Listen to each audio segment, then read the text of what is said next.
আমরা সবাই জানি যে তত্ত্বাবধায়ক সরকার সাংবিধানিক নয়। এটা সাংবিধানিক নয়, এটা আবার বিচার বিভাগকে ঘোষণা করা, সেটা বোকামি ছাড়া আর কিছু না। এটা কে না জানতো? এটা একটা রাজনৈতিক ডিসিশন ছিল, তারপরে আবার পার্লামেন্টে পাশ করা হয়েছে। সেটা পুনরায় উত্থাপন পূর্বক ও তৎকালীন প্রধান বিচারপতি খায়রুল হক সাহেব বলে দিলেন যে তত্ত্বাবধায়ক সরকার এটা সাংবিধানিক নয়, অসাংবিধানিক। এটা কে না জানে? তার সাথে আবার লেজুর যোগ করে দিলেন, তবে 2 টার্ম হতে পারে। অর্থাৎ এই মুহূর্তে বেশ্যাবৃত্তি অবৈধ, তবে আরো 2 বার করা যায়। এই মুহূর্তে মদ্যপান অবৈধ, তবে আরো 2 বার 2 বোতল পান করতে পারবেন। এই যে বিচার বিভাগে হঠকারিতা, এক লাইনে থাকতে হয়। এর কারণে যে রাজনৈতিক অন্ধকারের সৃষ্টি হলো, যত মানুষ মারা গেল, যত অকর্মগুলো রাজনৈতিক অঙ্গনে ঘটলো, প্রত্যেকটা সওয়াব খায়রুল হক সাহেব দুনিয়াতেও পাবেন, আখিরাতেও পাবেন। সম্মানিত উপস্থিতি, আমরা সবাই জানি যে বৈষম্য বিরোধী কোটা সংস্কার আন্দোলন, এটাকে কেন্দ্র করে বিশাল বিপ্লব হয়ে গেছে। আমি সেটা মনে করি না, কেন ছাত্রদের যে সুনিপুণ নেতৃত্ব, চেইন অফ কমান্ড, কয়েকজনকে ধরলে আবার বাকিরা কমান্ড দেয়, সবাই সেটা মেনে চলে, এটা হঠাৎ কোটা আন্দোলনের ফল নয়। দীর্ঘদিন যাবত তারা কাজ করেছে। লিবিয়ার মতো, লিবিয়া প্রসঙ্গে আমরা জানি গাদ্দাফির অত্যাচার, ছাত্রদের কাছে আমরা শুনেছি 3 জন একত্রিত হওয়া যাবে না, যাকে তাকে ধরে ফাঁসি দিবে। ইউনিভার্সিটির মাঠে ফাঁসি দিত, ছাত্রদের সেটা দেখা বাধ্যতামূলক ছিল। তারপরে ছাত্ররা বিপ্লব করে ফেলেছিল। কিভাবে? সব মোবাইলে।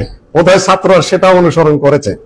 কাজে এটাকে যতভাবে আমরা ব্যাখ্যা বিশ্লেষণ করি, হঠাৎ করে কোটা বিরোধী সংস্কার আন্দোলন, বৈষম্য বিরোধী আন্দোলন এত বড় নেটওয়ার্ক সৃষ্টি করে ধাপে ধাপে তারা সিদ্ধান্ত চেঞ্জ করে এত বড় বিপ্লব সাধন করে ফেললো, এটা আমার কাছে মনে হয় না। দীর্ঘদিন তারা পরিকল্পনা নিয়েছে, এটা আমার ধারণা। সম্মানিত উপস্থিতি, তাদের এই সফল বিপ্লবকে আমরা স্বাগত জানাই, এবং তারা যে কিছু পারে তা তারা দেখিয়ে দিয়েছে, যেটা বিরোধী দল রাজনৈতিক দলগুলো পারেনি। আমরা তাদেরকে খাটো করছি না। দীর্ঘদিন যাবত তারা প্রচেষ্টা করেছেন, মাঠে নেমেছেন, জেল খেটেছেন, খুন হয়েছেন, গুম হয়েছেন, এবং আলেম ওলামাগণও যথেষ্ট বক্তব্য দিয়েছে মাঠে ময়দানে। সাংবাদিকদের মধ্যে যারা সৎ সাহসী সাংবাদিক, তারাও যথেষ্ট কথাবার্তা বলেছেন, কিন্তু নামানো সম্ভবপর হয়নি, যেটা ছাত্ররা নামাতে পেরেছে। আসলে ছাত্র আন্দোলন এ দেশে কখনো ব্যর্থ হয়নি, কখনোই না। আইন বিরোধী আন্দোলনে, 52 সালের ভাষা আন্দোলনে ইত্যাদি ইত্যাদি তারা করিয়ে দেখেছে। এবার অন্য ধাঁচে তারা করেছে। সম্মানিত উপস্থিতি, একটা একেবারে কঠিন কর্তৃত্ববাদী একটা সরকারের অবসান হয়েছে। প্রধানমন্ত্রী তিনি দেশান্তরিত হয়েছেন, কিন্তু এর অর্থ এই নয় যে আগের কোন সরকার কোন নির্যাতন করেনি। তারা ধোয়া তুলসী পাতা, আমি বলছি না, তবে পার্থক্য আছে, হিসাবের কিছু পার্থক্য আছে। 19-20 রয়ে গেছে, সেটা বাস্তবতা। এখন আমাদের সামনে যে কটা প্রশ্ন, সে কটা হলো দ্রুত গতিতে বর্তমান সরকার নির্বাচন দিবেন কিনা। আমরা জানি এই এর পরে, পতনের পরে সরকার গঠিত হয়েছে আন্তর্জাতিক একেবারে নোবেল লরিয়েট, আন্তর্জাতিক খ্যাতিসম্পন্ন অর্থনীতিবিদ প্রফেসর ডক্টর ইউনূস সাহেবের নেতৃত্বে সরকার গঠিত হয়েছে। প্রথম ধারাবাহিক গতানুগতিক ভাবে ছিল, পরবর্তীতে আরো 4 জন ডাকসাইটে লোক নেওয়া হয়েছে। একদম ক্যাবিনেট সচিব, সেনাবাহিনীর লেফটেন্যান্ট জেনারেল, বড় বড় অর্থনীতিবিদদের নিয়ে যে সরকারটা এখন গঠিত হয়েছে, এটা কোনো সহজ ছোটখাটো সরকার হিসেবে গণ্য করলে ভুল হবে। এনারা কতদিন থাকবেন তাও স্পষ্ট। আমাদের সামনে কতগুলো বিষয় আছে। গণতান্ত্রিক হয় নির্বাচিত সরকার, কোয়ালিশন সরকার, তত্ত্বাবধায়ক সরকার, আর এই উপদেষ্টা পরিষদ সরকার অন্তর্বর্তীকালীন ইত্যাদি ইত্যাদি রয়েছে। আমরা অতীতে প্রাইম মিনিস্টারিয়াল মোনার্কি দেখেছি, প্রেসিডেন্সিয়াল মোনার্কি দেখেছি, গণতন্ত্রের মেলা কিছু আমরা দেখেছি। সম্মানিত উপস্থিতি, আসলে যৌক্তিকভাবে কতটা যে সরকার এখন হয়েছেন তাদের কাছে খুব দ্রুত নির্বাচন প্রত্যাশা করছিলেন বিরোধী দলগুলি, কিন্তু খুব হিম্মতের সাথে এগিয়ে যাচ্ছেন, অত্যন্ত বিমর্ষভাবে ফিরত আসছেন। এটা আমাদের দৃষ্টি এড়াচ্ছে না। সম্ভবত তারা একটা ভালো সময় নেবেন, নেওয়ার হয়তো প্রয়োজন। কি ধরনের সরকার, কতটা বৈধতা পাবে, এটা নিয়ে অনেক প্রশ্ন রয়েছে। লস অফ নেসেসিটি বলে একটা কথা আছে, প্রয়োজনে নিয়ম নাস্তি, প্রয়োজন নিয়ম মানে না, আর সেই নিয়ম ভাঙতে গেলে অনেক সমস্যা হয়। এটা দেশ ও জাতির একটা প্রয়োজন মুহূর্তে লস অফ নেসেসিটির আইনে বা নিয়মে তারা বসেছেন, তাদেরকে অবশ্যই সময় দিতে হবে। এবং সেটা কতটুকু, যদি এটা বিপদ সৃষ্টি করে পাকিস্তানের মতো আর্মি ব্যাকড কিংবা আর্মি বেসড সরকার আসে, যেটা করেছিল সাবেক তত্ত্বাবধায়ক সরকারগুলো, যে মঈনুদ্দিন, ফখরুদ্দিনের ওই সকল দীর্ঘদিন তারা বসেছিলেন, ওইভাবে যদি বসে পড়েন তাহলে সেটা হতাশার সৃষ্টি করবে। আর দ্রুত গতিতে যে নির্বাচন দিয়ে কোনো সরকার নিয়ে আসেন, সেটা আরেকটা সমস্যার সৃষ্টি করবে, কেন তারাও এই দেশেরই মানুষ, আমরা মোটামুটি কাছাকাছি চরিত্রের মানুষ। সম্মানিত উপস্থিতি, আমরা এখন চাচ্ছিটা কি, যে ধরনের ব্যাপক পরিবর্তন বিচার বিভাগে, তারপরে শাসন বিভাগে, তারপরে আইন বিভাগ এখন নাই বললেই চলে, আইন বিভাগে ওনারাই কয়জন, তারপরে আমলাতন্ত্রে, সেদিন বদিউর রহমান সাহেব বলেছেন, সাবেক এক আমলা কথা প্রসঙ্গে বলেছেন যে এক একটা জাবরেল আমলা 1000 ইবলিসের সাথে বড় শয়তান। আমি শুনেছি কথাটা। এক পকেটে রাখে বিএনপি, আর এক পকেটে আওয়ামী লীগ, আর এক পকেটে জাতীয় পার্টি, আর এক পকেটে জামাত রাখে তারা। কাজেই সাবেক ক্যাবিনেট সচিব এখানে এসে কি করবেন, আর আমাদের যে আধামূর্খ এবং অনভিজ্ঞ রাজনীতিবিদরা তাদের কাঁধে চড়ে চলেন, তাদের মায়ের পেছ তারা ধরতেও পারেন না। এটা হয়েছে আরেকটা সমস্যার বিষয়। সম্মানিত উপস্থিতি, আমরা যেটা কামনা করব, নির্দিষ্ট সময়ের মধ্যে রাজনৈতিক দলগুলোর সংস্কার এবং সংশোধিত হওয়ার যে সুযোগ এসেছে, তারা নিজেরা নিজেদেরকে শুধরিয়ে নেবেন। নির্বাচন কমিশনে তারা নতুন দলগুলো যেগুলা এই আহ্বান করেছেন, আবেদন করেছেন, তাদেরকে যথাযথভাবে অনুমোদন দিবেন। তারপরে একটা নির্বাচন আসবে। নির্বাচন কমিশন অনেকগুলা বাহুল্য আইন দিয়েছে, এতগুলা অফিস থাকতে হবে, এতগুলা থাকতে হবে, সমর্থন থাকতে হবে, এগুলা তাদের বাহুল্য কাজ, এগুলা তাদের নিয়মের মধ্যে পড়ে না। আপনাকে অবগত করবে, আপনি নিয়মতান্ত্রিক ভাবে অনুমোদন দিয়ে দিবেন। আপনার কাছে চাকরি চাইতেও যায় নাই, আপনার কাছে পয়সা চাইতেও যায় নাই, আপনার কাছে সুযোগ সুবিধার জন্য যায় নাই, তার রাজনৈতিক অধিকারের জন্য গেছে। আপনি ঘুরাচ্ছেন কেন? এটা কোন কথা আপনাদের? এটা সহজ করে দিতে হবে মানুষের গণতন্ত্র। কয়েকজন ফকির মিলে বটগাছতলা বসে যদি ফকির পার্টি করে, নির্বাচনের কমিটির মানে সমস্যা কোন জায়গায়? আপনি আটকাবেন কেন? ওটা আপনার কাজ নয়। সম্মানিত উপস্থিতি, এখন আমরা শেষ পর্যায়ে যেতে চাই। আপনারা হয়তো কিছু প্রশ্ন করবেন, সেটার উত্তর আমাদের দিতে হবে। আমি লক্ষ্য করছি যে কারা আসতে পারে ক্ষমতায়। আমরা স্বাভাবিকভাবে বুঝি যে ক্ষমতাচ্যুত হয়ে তারাই আসতে পারে। সেটা কতটা হবে যুক্তিসঙ্গত? সঙ্গত দিকটা আমি এই বক্তব্যগুলো শুনছি। ব্রিটেনে বসে থেকে যে ভাষণ দিচ্ছেন, ভাষণের মধ্যে এখন ভারসাম্য আছে, পরিপক্কতা আছে, কথাবার্তায় মাপ মাত্রা আছে, এটাও বুঝতে পারছি। তারপরে সেক্রেটারি জেনারেল যিনি, কিন্তু আগে থেকে ভদ্রলোক মানুষ, ওই লাইনে যদি আগায় এই পার্টি, সেটা দেশের জন্য ভালো।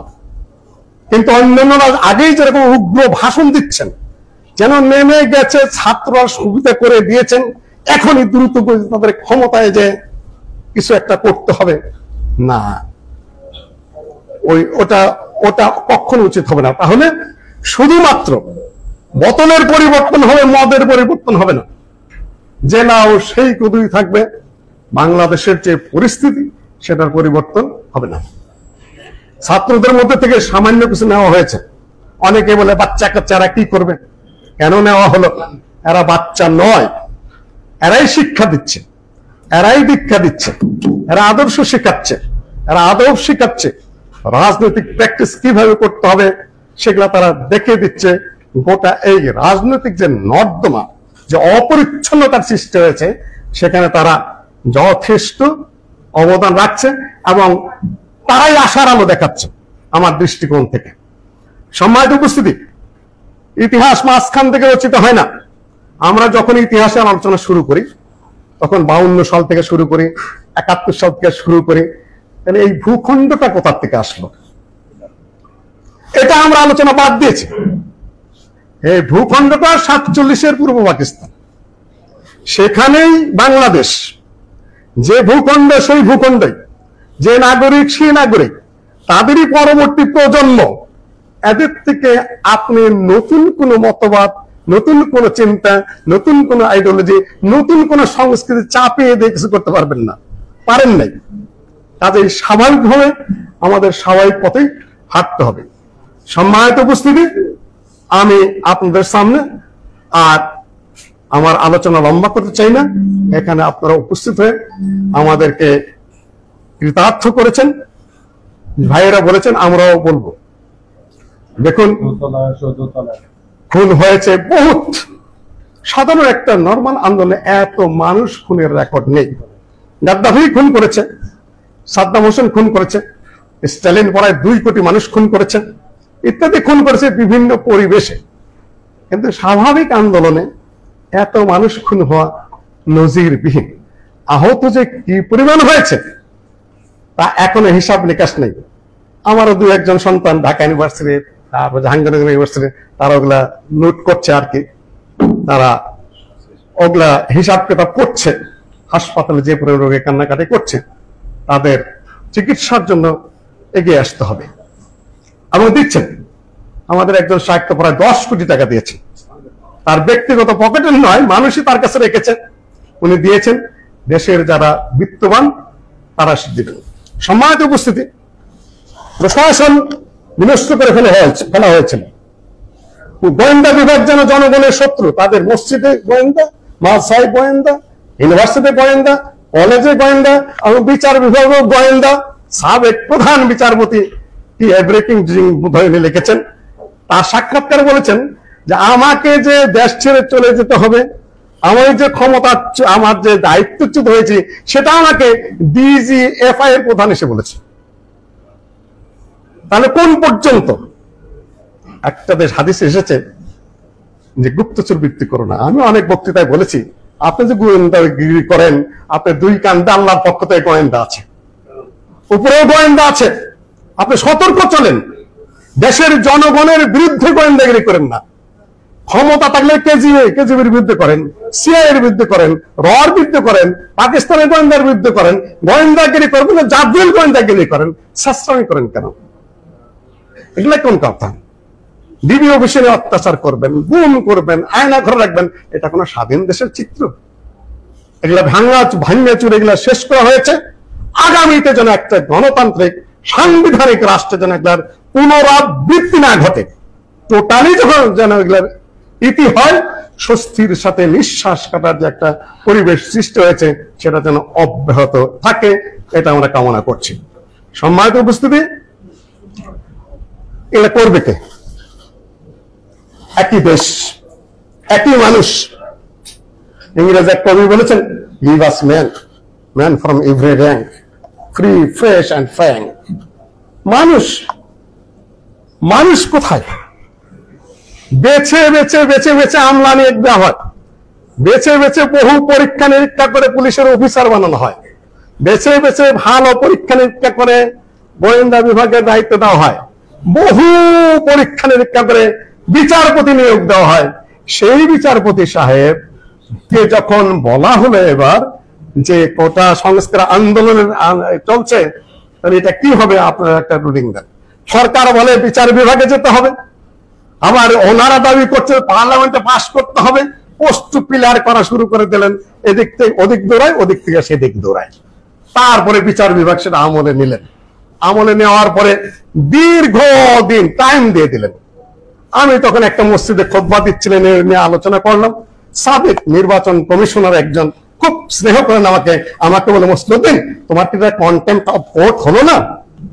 আমি বলি হোক, দৈনিক 50 টাকার কন্টেম্পট অফ কোর্ট হওয়া দরকার, 50 টাকার মামলা হওয়া দরকার, আদালত অবমাননার, না হলে আদালত সুস্থ মতে আসবে না। লম্বা ডেট ঘোষণা করলেন, তারপরে সেটাকে সংকুচিত করে নিয়ে আসলেন, তারপরে মারামারি সুদীর্ঘ হতে থাকলো। তারপরে যখন একটা আবেদন করা হলো যে গুলিটা যেন না করে পুলিশ, লয়াররা 2 ভাগে বিভক্ত হয়ে গেলেন। বললেন যে আর্জি ঠিক মতো হয় নাই, উপস্থাপন ঠিক মতো হয় নাই, কে মামলা দায়ের করলে সেটা ঠিক নাই। তখন আমার একটা ঘটনা মনে পড়ে, আমেরিকার টেক্সাসের 60-এর দশকে পাবলিক নয়সেন্স একটা মামলা আছে, পাবলিককে বিরক্ত করার। এক মহিলা সেখানে উলঙ্গ হয়ে রাস্তায় দাঁড়িয়েছিল। 60-এর দশকের আমেরিকা এরকম না, আর আমেরিকার গ্রামগঞ্জ কিন্তু এরকম না। শহরের কিছু বাজে চিত্র আমরা জানি, কিন্তু আমেরিকার গ্রামগঞ্জে তারা অনেক শালীন জীবন যাপন করে। ব্রিটেনেরও আমরা যে চিত্র দেখি সেটা পুরা দেশের বাস্তব চিত্র নয়। পুরা উলঙ্গ হয়ে রাস্তায় দাঁড়িয়ে আছে, মামলা দায়ের করা হলো টেক্সাসের কোর্টে যে পুরা উলঙ্গ হয়ে নারী দাঁড়িয়েছিল, পাবলিক নয়সেন্স মামলা দায়ের করলো। মাননীয় প্রসিকিউটর যারা আছেন, যাদের তারা তদন্ত করেছেন, কোর্ট পরে ফয়সালা বললেন যে মামলা খারিজ। কেন? আপনার আরজিতে ভুল আছে। কি ভুল আছে? যে আপনারা বলছেন উলঙ্গিনী ছিলেন, উলঙ্গিনী উনি ছিলেন না, মাথায় হেড ছিল এবং পায়ে জুতা ছিল, সুতরাং মামলা খারিজ। সম্মানিত উপস্থিতি, লয়াররা 2 ভাগে ভাগ হয়ে গেলেন। মামলা ঠিক মতো হয় নাই, আর্জি ঠিক মতো হয় নাই। দেখুন মানবতা কতটুকু।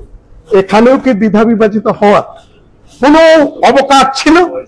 প্রধান বিচারপতি একটা বেঞ্চ গঠন করলেন, কিন্তু সেকেন্ড ম্যানকে তিনি ছুটি দিয়ে দিলেন, ওনার বিবেচনা শক্তি। ছুটি দেওয়ার পরে সে জায়গায় একজন বিচারপতি তিনি দিলেন না, কিংবা নতুন করে তিনি বেঞ্চ গঠন করলেন না। তাহলে বিচার বিভাগের বিচারপতিদের বিবেচনা শক্তি, তাদের বিবেকের তাড়না, তাদের দায়বদ্ধতা কতটুকু রয়েছে? কাজে প্রতিটা ক্ষেত্রের যে পচন, মাছের পচন ধরে মাথার থেকে, আমাদের দেশের পচন ওই মাথা থেকেই শুরু হয়েছে। কাজে বিচার বিভাগ, আইন বিভাগ, শাসন বিভাগ, প্রত্যেকটি বিভাগের মোটামুটি কাম্য পরিবর্তনের জন্য, সংস্কারের জন্য একটা স্বাভাবিক সময়ের প্রয়োজন রয়েছে। বর্তমান সরকার কতটুকু পারবেন তা আমরা জানি না, তবে আমরা পাকিস্তানের মতো আর্মি ব্যাকগ্রাউন্ড যেরকম চাই না, দ্রুত গতিতে নির্বাচনের মাধ্যমে আবার যে লাউ সেই কদু, শুধুমাত্র বোতলের পরিবর্তন সেটাও না, আবার ছাত্র যারা তারাও ছোট, তারাও যেন কিছু অবদান রাখতে পারেন। সবকিছু মিলেই আমরা দৃষ্টি আকর্ষণ করছি। সম্মানিত উপস্থিতি, বাংলাদেশ ইনসাফ পার্টি কি চায় তা নিয়ে আপনাদের কাছে কথা তুলে ধরেছেন। আমার 2 মিনিটের মধ্যে আমি আমার বক্তব্য শেষ করছি। রাজনৈতিক সংস্কার, প্রশাসনিক সংস্কার, বিচারিক সংস্কার ইত্যাদির ক্ষেত্রে যে সৎ সাহসের পদক্ষেপ ইতিমধ্যে নেওয়া হয়েছে তার ধারাবাহিকতা অব্যাহত রাখতে হবে। এটা আলোচনা আপনাদের সাথে হয়েছে। দেখুন ইতিমধ্যেই দুর্ঘটনা ঘটে গেছে। এইচএসসি পরীক্ষা বাতিল করা হয়েছে, বোর্ডের চেয়ারম্যান বাতিল করে দিলেন। শিক্ষা বিভাগের দায়িত্ব যিনি আসেন তিনি উষ্মা প্রকাশ করলেন, যেটা আরো বিবেচনা করা দরকার ছিল। তার মানে কি সমন্বয়ের গ্যাপ এখানেও পড়েছে? সমন্বয়কারী ছাত্র সহ বলে আমরা তো এটা বলিনি, তাহলে এটা করলো কে? হঠাৎ একটা সিদ্ধান্ত নেওয়া হয়েছে। যারা আহত তাদের ক্ষেত্রে কনসিডার করেন, বাকিদের ক্ষেত্রে কি? মেধাবী মেধা মেধা মেধা মেধা নিয়ে এত সংগ্রাম, মেধাবীরাই বঞ্চিত হয়েছে। সম্মানিত উপস্থিতি, আমরা নির্বাচনী ব্যবস্থার কথা বলেছি, আইনের কথা বলেছি, বিচার বিভাগ পরবর্তী সরকারের পূর্ববর্তী সরকারের মৌলিক বিভ্রান্তিগুলো যা তা আমরা আলোচনা করেছি।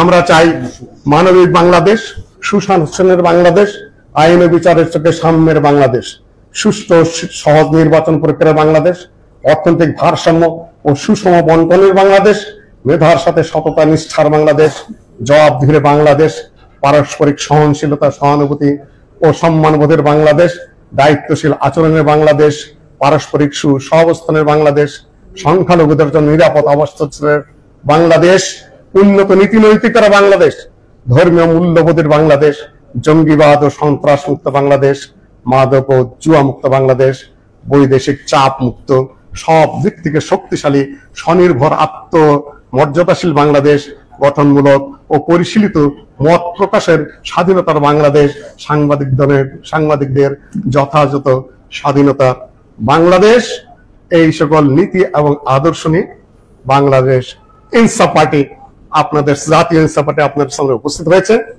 এতটুকু বক্তব্য রেখে আমি আপনাদের সামান থেকে সম্মুখে বিদায় নিচ্ছি। আসসালামু আলাইকুম রহমতুল্লাহ। বাংলাদেশ জাতীয় ইনসাফ পার্টির প্রতিষ্ঠাতা প্রেসিডেন্ট ডক্টর মোহাম্মদ মুসলিউদ্দিন স্যারকে, সম্মানিত সাংবাদিক বন্ধুগণ, এ পর্যায়ে আমাদের প্রশ্নোত্তর পর্ব প্রদান করবেন আমাদের প্রতিষ্ঠাতা প্রেসিডেন্ট ডক্টর মোহাম্মদ মুসলিউদ্দিন।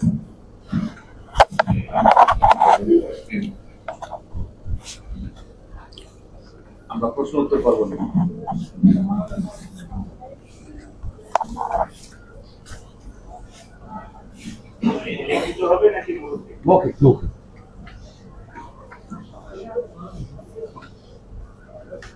তাহলে শোনো, ওই মাইকটা সামনে দাও, ওই মাইকটা তুলে দাও, সামনে দাও।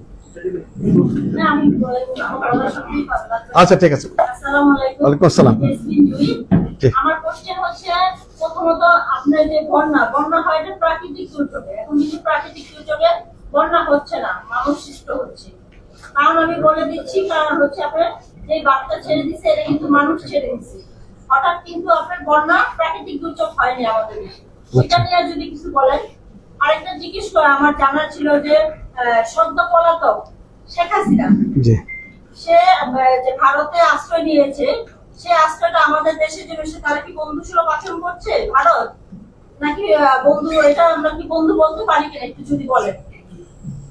আমরা খুব ভালো করেই জানি যে ফারাক্কা নিয়ে প্রশ্ন তুলেছেন, মৌলানা ভাষণ লড়েছেন, সিলেটের টিপাই মুক্তিবাদ নিয়ে অনেক কথা হয়েছে। তারপরে আপনাদের কিশোরগঞ্জ এলাকায় সাবেক এক প্রেসিডেন্টের এলাকায় বারবার যে ডুবে যায় উত্তর এলাকাতে বন্যা এসে, সেটার কথা আমরা জানি। এগুলা ছেড়ে দেওয়া হয়, ওদিকে যখন বন্যা হয় তখন ছেড়ে দেওয়া হয়।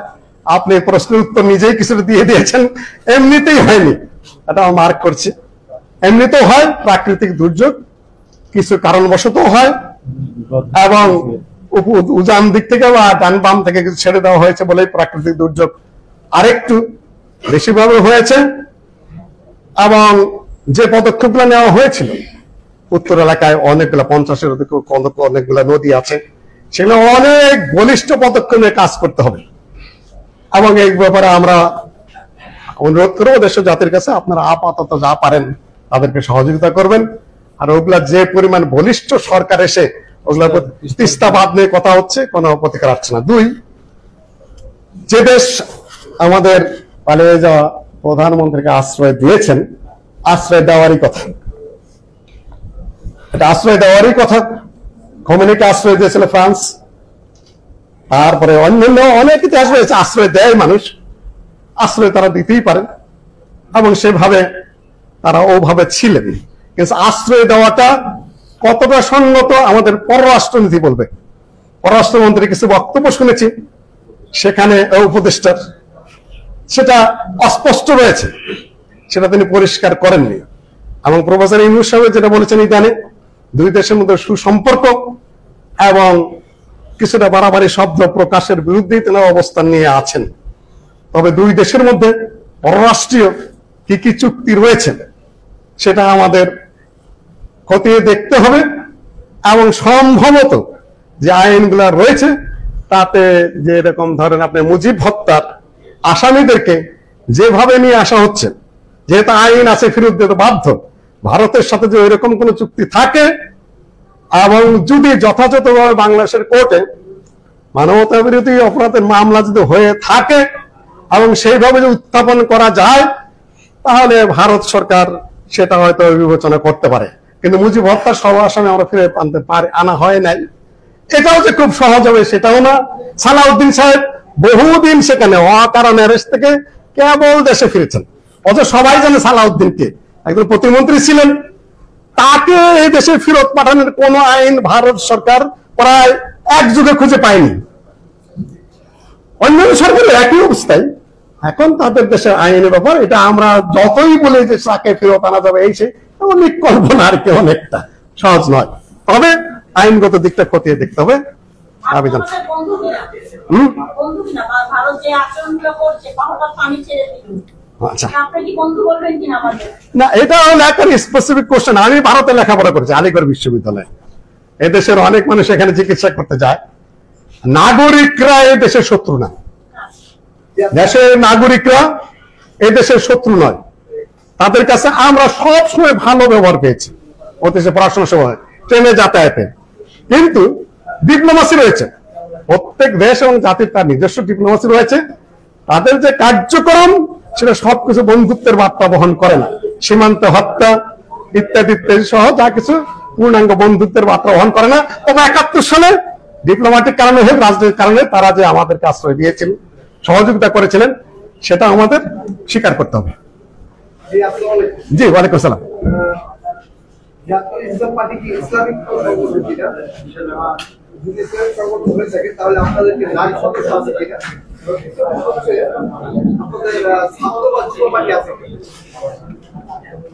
আমরা এই সময় সাংবিধানিক এবং নির্বাচন কমিশন যে নিয়ম আছে সেই নিয়ম অনুযায়ী আমরা চলছি। আমরা ইসলামিক, অন ইসলামিক কিংবা কোন ধরনের নিরপেক্ষ কোন কিছুর মধ্যে আমরা এখন নাই। আমরা স্বাভাবিক জনকল্যাণকর এবং উন্নত সমাজ নির্মাণের আহ্বান। আর রাজনৈতিকভাবে যত ইসলাম করি, জনগণ যতক্ষণ কোনো সাড়া না নেবে নামই থাকবে। কাজে আমরা প্রথমত সমাজ সংস্কার, রাজনৈতিক সংস্কার, এই সকল আহ্বান নিয়ে বর্তমানে আছে। আপনার দ্বিতীয় প্রশ্ন কি ছিল? ও ছাত্রদের, মহিলা, জি আছে। মহিলাদের মধ্যে একজন ভাইস প্রিন্সিপাল আছেন, ঢাকা ইউনিভার্সিটি থেকে পাস, আরেকজন MBBS ডাক্তার আছেন, আরেকজন রয়েছেন নির্বাচন কমিশন থেকে যেভাবে চাওয়া হয়েছে সেভাবে আমাদের মহিলা সদস্য রয়েছেন।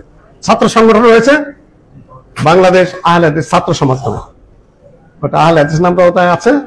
ছাত্র সমাজ নামে আমাদের একটা ছাত্র সংগঠন রয়েছে আগের। বর্তমানে এই রাজনৈতিক সংগঠন কেন্দ্র করে নতুন কোন আমাদের এখন পুনর্গঠন। জি, প্রায় 22 বছর আগে সংগঠন, জি, সামাজিক কোন কার্যক্রম বর্তমানে দেশে বলা হচ্ছে বা এরকম কোন কার্যক্রম করেছে আমরা বিভিন্ন জায়গায় কালেকশন করে। ধরেন বর্মারা যখন ওখান থেকে মায়ানমারের এদেরকে যখন করা হলো, তখন আমি নিজেই 4 বার গেছি বিভিন্ন জায়গা থেকে কালেকশন করে নিয়ে। উত্তরবঙ্গে বিভিন্ন জায়গায় বন্যা টন্যার সময় আমরা রিলিফ টিলিফ নিয়ে গেছি, প্রতি বছর যাই। এবারে পরিকল্পনা আছে ইনশাআল্লাহ, আল্লাহ যদি। জি, আপনারা যে বলছেন যে অর্থনৈতিক সংস্কার, রাজনৈতিক সংস্কার, জি, আসলে রাজনৈতিক এবং অর্থনৈতিক সংস্কারের বিষয়ে কি আপনাদের কাছে কোনো রূপরেখা আছে কিনা, বা আপনাদের দলের পক্ষ থেকে কোনো রূপরেখা আছে কিনা? আপনারা সংস্কারের কথা আমরা প্রায় শুনছি। জি, জি, ধরনের সংস্কার, সেই ধরনের উন্নত সংস্কার বা অর্থনৈতিকভাবে আমরা যে আজকে বাংলাদেশের যে অবস্থায় আছে, বাংলাদেশের বর্তমান অর্থনীতি, এই অবস্থানটা উত্তরণের জন্য আপনাদের কাছে কোনো রূপরেখা আছে কিনা? রূপরেখা একটা বিশাল ব্যাপার, প্রচুর গবেষণার বিষয়।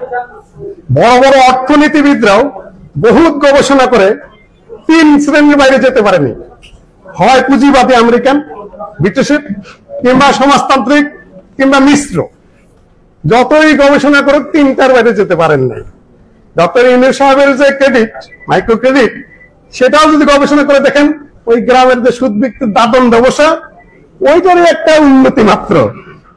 কাজে এটা রূপরেখা যেটা, সেটা আলাদা গবেষণার বিষয়, আলাদা উপস্থাপনের ব্যাপার। আমরা যেটা মনে করি সুদহীন, সেটা চিন্তা করতে হবে। সুদ আমরা খুবই অত্যাচারী একটা পুঁজিবাদী ব্যবস্থা বলে মনে করি। সমাজতন্ত্রের অর্থ ব্যবস্থায় মানুষের সম্পূর্ণ অধিকার হরণ করে নিয়ে যাবে, সেটা আমরা মানুষের অধিকার হরণ মনে করি।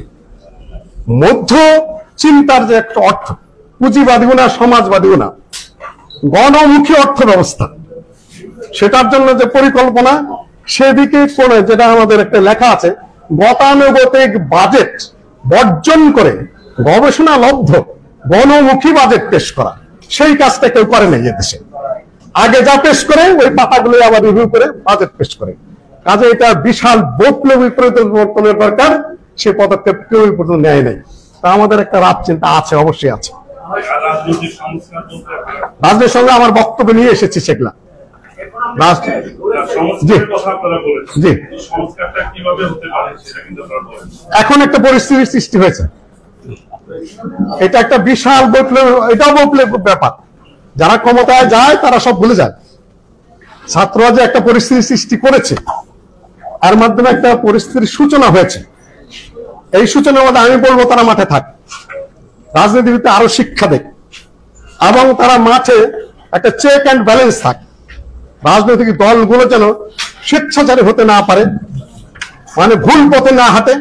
দেখুন, ব্রিটেনের একটা মন্ত্রী যে কোনো মুহূর্তে পদত্যাগ করে, জাপানের একটা মন্ত্রী পদত্যাগ করা কিছু মনেই করে না। কেন? বর্তমান যে প্রধানমন্ত্রী সে নেমে গেল, ঋষভ মাত্র 6 মিনিট ভাষণ দিয়েছে, 3 বার সরি বলেছে, বউ ছাতি মাথায় নিয়ে পাশে দাঁড়িয়ে আছে, যাওয়ার পরে ছাতি নিয়ে একটা গাড়িতে উঠে চলে গেছে। ও দেশেও কি এগুলা কিছু মনে করে না? রাজনৈতিক নেতৃত্ব পাবো, ক্ষমতা পাবো, দমন করব, এই করবো, সে, ওটা তো মাথায় নেই, ওটা একটা বোঝা মনে করে। ব্যবসা করবো, স্বাধীন থাকবো। আমি অপটিমিস্ট মানুষ, আশা করি ছাত্র যে মাঠে থাকে, সবাই যে সচেতন ভাবে কাজ করে, আগামী 20 বছরের মধ্যে এই দেশের মানুষ রাজনৈতিক নেতা হওয়া, মন্ত্রী হওয়ার প্রতি তারা লোভই করবে না, মনে করে এই বোঝা আমরা আর বহন করবো না। এই অবস্থার আগামী 20 বছরের সৃষ্টি হবে না আমার ধারণা। আমাদের রূপরেখা, আমরা মাঠে ময়দানে সাহসিকতার সাথে বক্তব্য রাখতে থাকবো। এই যে রূপরেখা আমাদের, বক্তব্য দিব, প্ল্যান দিব, ছাত্র ভাইরা মাঠে নেমেছে তাদেরকে বলতে তোমরা মাঠে থাকো, তারপরে ইনশাআল্লাহ। এখন দেখেন রাজনৈতিক দলগুলো নির্বাচনে আসতে ভয় পাবে। জি জি আপনারা বলছেন যে আপনারা সবসময় রাজনৈতিক ব্যবসায় মাঠে থাকতে আছেন। আমার প্রথম প্রশ্ন হচ্ছে, আওয়ামী লীগের দুঃশাসনের সময় আপনাদের কোনো মাঠে দেখা যায় আপনারা ছিলেন না, এখন হঠাৎ করে কেন মাঠে আপনাদের কোন উদ্দেশ্যে? 2 নম্বর হচ্ছে, যদি রাজনৈতিক দলগুলো যদি ছাত্ররা মাঠে থাকলে আপনারা ছাত্রছাত্রীদেরকে নিরুৎসাহিত করবেন, তাহলে আপনারা কেন রাজনীতিতে আসতে সেটা আপনি পরিষ্কার করবেন। আর হঠাৎ করে যে এই সময়ে এসে 17 বছরের সমস্যা মনে হচ্ছে যে আপনারা 7 দিনের সমাধান চাচ্ছেন বর্তমান সরকারের, এটা কিভাবে সম্ভব? না, তা আমি বলি নাই, আমি ওই দীর্ঘ সময় লাগবে, প্রতিটা বছরের জন্য কমপক্ষে 1 মাস করে লাগবে, তাতে 16-17 মাস লাগে। সমাজে কোনো পরিবর্তন হবে না। আমার বক্তব্য হয়তো আপনি ঠিক মতো খেয়াল করেননি। আর আমার 4 সন্তানই মাঠে ছিল এই সংগ্রামে। জাহাঙ্গীরনগর বিশ্ববিদ্যালয়ের সমন্বয়ক আমার এক মেয়ে, জার্নালিজম ছাত্রী। আচ্ছা আচ্ছা,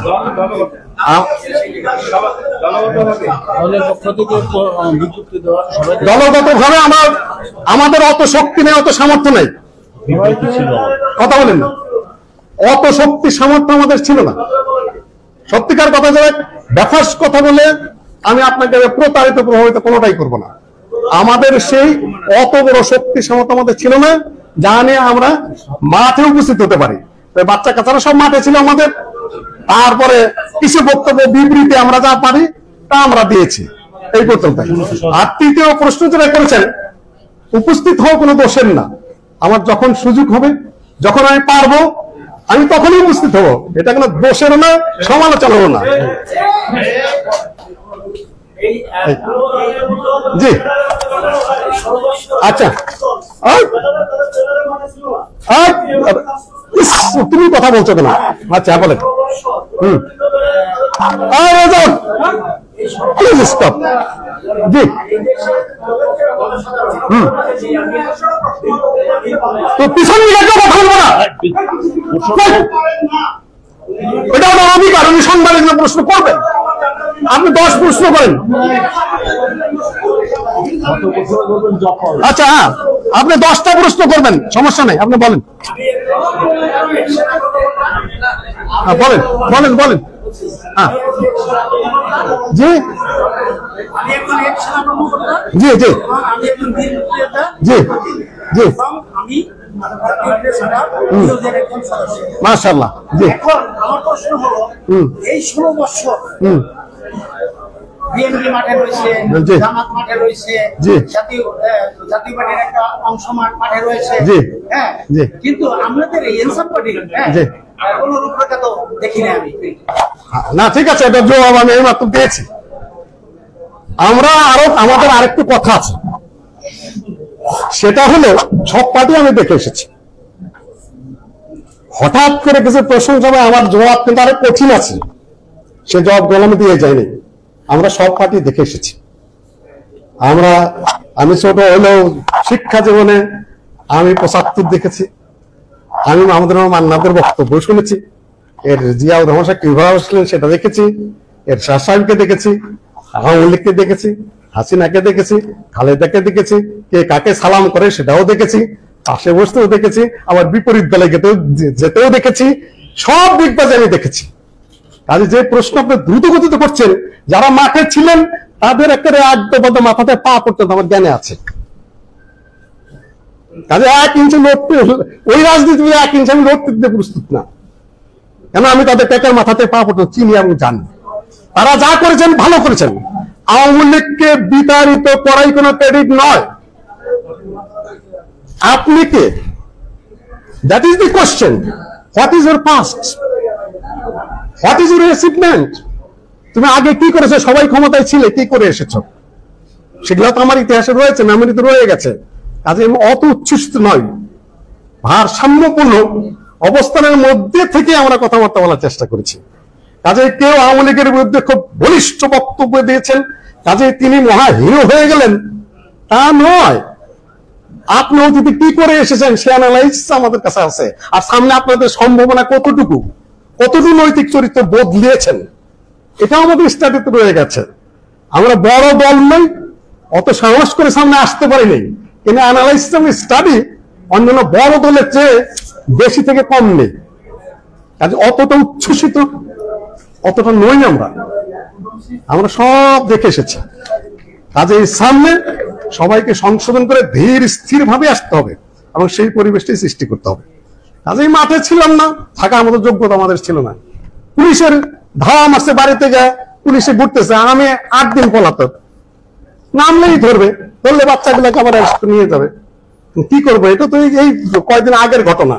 কিন্তু আমি তো এখানে বসে, আমি নির্যাতিত, আমাকে জেলে দিয়েছে, বাচ্চারা এই করেছে, সুতরাং আমাকে একটা উপদেষ্টা বানিয়ে দাও, এই সকল সস্তা বাহুল্য কথা আমার বন্ধুদেরকে বলি না, তোমাদেরকে মাঠে লড়েই তৃণমূল থেকে আস্তে আস্তে আগাতে হবে। স্বপ্নে তাবিজ পাওয়া যাবে না। মাঝখানে আমাদের ছিলাম না, আমাদের সে সক্ষমতা ছিল না, এইটাই সত্য কথা, পরিষ্কার কথা। এখানে লুকাছাপা কিছুই নেই। তারও ফতোয়া আছে, কি পরিমাণ ফতোয়া আছে। টুপি মাথায় দিয়ে রাজনীতি করেন, গণতন্ত্রী করেন, তারপরে আপনারা এটা করেন সেটা করেন। এই ফতোয়া আটকানোর জন্য গত 1 মাস আসলে কাজ করতে হচ্ছে, শুধু ফতোয়া আটকানোর জন্য। আপাতত দেশ ডক্টর ইনু জায়েজ কি না জায়েজ সেই ফতোয়ার, তারা কিন্তু সবাই মোহাম্মদ আলী জিন্নাকে সাপোর্ট দিয়েছিলেন। সে একজন শিয়া, সে জীবনে নামাজ পড়ে রক্ত পড়ছে খবর নাই, তাকে কিন্তু সবাই সাপোর্ট দিয়েছিলেন তখন। কেন? তার মাপের এবং মানের বিচক্ষণ কোন লোক আন্তর্জাতিক ভাবে নেতৃত্ব দিয়ে এই নেহেরুর সামনে, প্যাটেলের সামনে, ইংরেজের সামনে কেউ ছিল না। এখনো যে চিন্তা করেন, ডক্টর ইউনূসের প্রচুর সমালোচনা আমরা খোদ বাই করে ওয়াজে করি, কিন্তু যখন সার্বিক আন্তর্জাতিক জাতীয় চিন্তা করতে হয় তখন ওই নেসেসিটি অফ লস অন্তর্বর্তীকালীন মাপে এবং মানে ধরে নিতে হয়। এগুলা বহু পলিটিক্যাল অঙ্গনে এবং পলিটিক্যাল হিস্ট্রিতে এগুলা বারবার আসে যায়। এগুলাকে হাইলাইট করে এক একজনের সমালোচনা শুরু করে, এগুলো হলো পলিটিক্যাল সিচুয়েশন, এটা নেগোসিয়েশন, এটা একটা ইন্টারনেট পিরিয়ডের ব্যাপার। এগুলা আকীদাও না, এটা ইবাদত না। আকীদা ইবাদত তোমার রাজনীতি সব একাকার করে গুলিয়ে ফেলে, ফতোয়া দেয়া সব একাকার করে ফেলেছে। যে আমরা আমাদের দুর্বলতা স্বীকার করে নিচ্ছি, অতটা সক্ষমতা আমাদের ছিল না। আর এখানে আসার জন্য সক্ষমতা আমাদের হয়েছে, এই পর্যন্ত আসতে পেরেছে। সামনে যে খুব বেশি দুনিয়া এলোমেলো করে ফেলবো ওই ঘোষণা আমরা দিচ্ছি না। বিনয়ের সাথে স্বাভাবিকভাবে আপনার সামনে আমাদের অবস্থানটা উপস্থাপন করলাম মাত্র, সহজ কথা। আমার একটা প্রশ্ন, জি, গণতান্ত্রিক বাংলাদেশে যারা গণতন্ত্র মেনে নিয়ে যে ইসলামী সংগঠনগুলো বিভিন্ন নামে নির্বাচনের আসতেছে, তাদেরকে কি আমরা সমর্থন করবো কিনা? এটা পিওর, সেটা সময় বলে দিবে তার সাথে কে জোট করবে। ইসলামিক দলগুলো ধর্মনিরপেক্ষ দলদের সাথে আপোষ করেছে, নির্বাচন করেছে, 300 আসন নির্বাচন দিয়েছে, সেটা আমরা দেখেছি। তারা কি ইসলামিক দল? এটা পলিটিক্যাল লিয়াজো, এটা ইবাদত না, এটা আকীদা না। আল্লাহর উপর বিশ্বাস ইত্যাদি ইত্যাদি ইবাদত, নামাজ, হজ, যাকাত 2 ফতোয়া এক নয়, এটা মুআমালাতের বিষয়, ডিলিং এর বিষয়। কাজেই এখানে লিয়াজো করা, এখানে আত্মরক্ষা করা, কেন আমরা কোর্টে যাই না? কোর্ট কি ইসলামিক কোর্ট? আমরা কোথায় যাই? সেখানে যাই না। পুলিশ কি ইসলামিক পুলিশ? আমরা সেখানে যাই না। টোটাল অর্থনীতি সুদ ভিত্তিক আমাদের দেশে চলতে হয়। কাজে যত কথা বলেন, আর টোটাল সামাজিক পরিস্থিতির পরিবর্তন ছাড়া শুধু একদিকে একটা ফতোয়া দিয়ে দিলেন, ওটা হয় না, ওটা ওইভাবে হয় না। এটা অনেক স্টাডির বিষয় রয়েছে। কাজে লিয়াজো যখন করতে হয় জাতীয় স্বার্থে, তখন লিয়াজোটা বৈধ। এটা শাইখুল ইসলাম ইবনে তাইমিয়ার ফতোয়া আছে। একটা কাফের সেনানীতিতে দেশ চালাতে পারে, একজন মুসলিম যদি একটা মুসলিম জালেম হয়, সে অত্যাচারও করতে পারে। এই ফতোয়া রয়েছে। কাজে এটা অন্য জগৎ, অন্য লাইন। ঠিক আছে? হ্যাঁ, আর কোনো প্রশ্ন আছে সাংবাদিক বন্ধুগণ? অসংখ্য জি জি ভাই।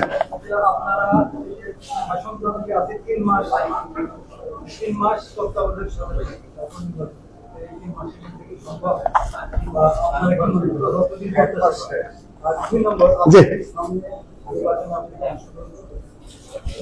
এটার উত্তর দিচ্ছি আমি। 3 মাসে অসম্ভব। 3 মাসে যদি এই ফল যদি কেউ পাকাইতে যায়, সে ফল পাকবে না, নষ্ট হবে। সর্বস্থলে প্রচুর পরিবর্তন করে, সেখানে আবার লোক নিয়োগ করে, সেগুলোকে আস্থায় নিয়ে তারপরে নির্বাচনে যেতে হবে। যেটা আমি বলেছি, প্রতি বছরের জন্য কমপক্ষে 1 মাস করে দিতে হবে। 16 বছর যদি যেয়ে থাকে, 16 মাস কমপক্ষে লাগবে। আমার ধারণা যে 1 বছর 2026 সালের জানুয়ারি মাসের দিকে ক্ষমতা হস্তান্তর হলে মোটামুটি ভাবে স্বাভাবিক পর্যায়ে নিয়ে আসতে পারবে, এটা আমার ধারণা।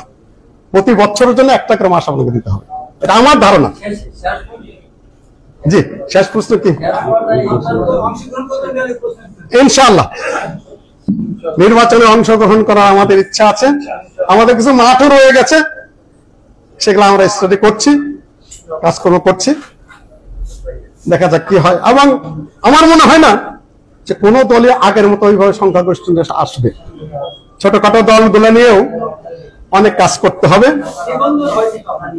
নিবন্ধন ছিল, ইনসাফ পার্টির নিবন্ধন ছিল। 2006 সালে আমরা নির্বাচনে সাবমিট করেছিলাম। অন্যান্য দল যখন উদ্যোগ করলো, আমরাও করেছি। পরবর্তীতে আমাদের নিষ্ক্রিয়তার কারণে সেটা মুলতবি হয়ে আছে। সেটাকে পুনর্জীবনের চেষ্টা করছি। আবার আমরা ওই অ্যাকাউন্ট করে তারপরে আমার যে শর্ত, সেগুলো অনেকাংশ পুরো করে সাবমিট করেছি এই নির্বাচনে, গত নির্বাচনে। কিন্তু যখন দেখলাম নির্বাচনের নামে কিছু হবে না, তখন ওটা ওভাবেই রয়ে গেছে। আবার আমরা আগাবো। তালিকাভুক্ত আছে, তালিকাভুক্ত রয়েছে, 68 নম্বর তালিকায় আছে। তালিকা আছে নিবন্ধনের জন্য এই 68 নম্বর তালিকা। এখন তো আপনারা দেখলেন এবি পার্টি হাইকোর্টে রিট করে তারপর তাদের বৈধতা নিয়ে আসলো। আসলে সবাইকে দিয়ে দেওয়া দরকার, কারণ তারা স্বাধীন রাজনীতি করে। আপনারা শর্ত দিচ্ছেন কেন? এই জনবল বাড়াতে হলে জনবল বাড়ান, কিন্তু সৃষ্টি করবেন না।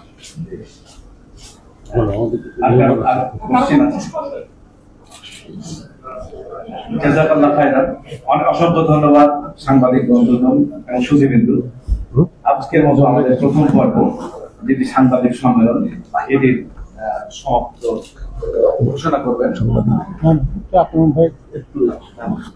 দুইটা আমাদের পর্ব, এখন সাংবাদিক বৃন্দের প্রশ্নোত্তর পর্বের মধ্য দিয়ে আজকের সাংবাদিক সম্মেলন এখানে শেষ হতে যাচ্ছে। এখন আমাদের নেতাকর্মীদের নিয়ে আমাদের আলোচনা পর্ব, এবং আলোচনায় আমাদের যারা বিশেষ অতিথিবৃন্দ আছেন তারা আলোচনা উপস্থাপন করবেন ইনশাআল্লাহ। যেহেতু তারা পক্ষে বিপক্ষে বিতর্কও করবেন, আমরা তো আমাদের আঙ্গিকে গুছিয়ে দিলাম আপনাদের সামনে, তারা তো আর স্বাধীন। ধন্যবাদ। আর সাংবাদিক বন্ধুদের জন্য একটা আপ্যায়নের ব্যবস্থা আছে, যার সময় নিয়ে যাবেন। ধন্যবাদ আপনাদেরকে। আর পিছন দিকে একটা প্রশ্ন হয়েছে, ভাই আপনি কিছু মনে করবেন না, সাংবাদিকরা প্রশ্ন করবেই, সেই হিসাবে অনেক সহজ প্রশ্ন করেছেন, আমাদের বেশি আটকানোর চেষ্টা করেন নাই, এই জন্য ধন্যবাদ। সম্মানিত উপস্থিতি, আপনারা জানেন আমাদের সামনে উপস্থিত করেছেন আমাদের প্রতিযোদ্ধা আমাদের সামনে উপস্থিত রয়েছেন সম্মানিত সভাপতি, আমাদের সামনে উপস্থিত রয়েছেন জমিয়ত সুলতানের সাংগঠনিক সম্পাদক তানজিল আহমেদ সহ অসংখ্য স্থলাবিন্দু। আমরা তাদের সংক্ষিপ্ত আলোচনা এখানে শুনব। আমরা আলোচনা না হয়ে আমরা সবাই বসে থাকবো। সম্মানিত উপস্থিতি, আমরা এখানে অধিকাংশ মুসাফির যারা সালাত আদায় করেনি তারা অনেকে করে নিয়েছে। আমি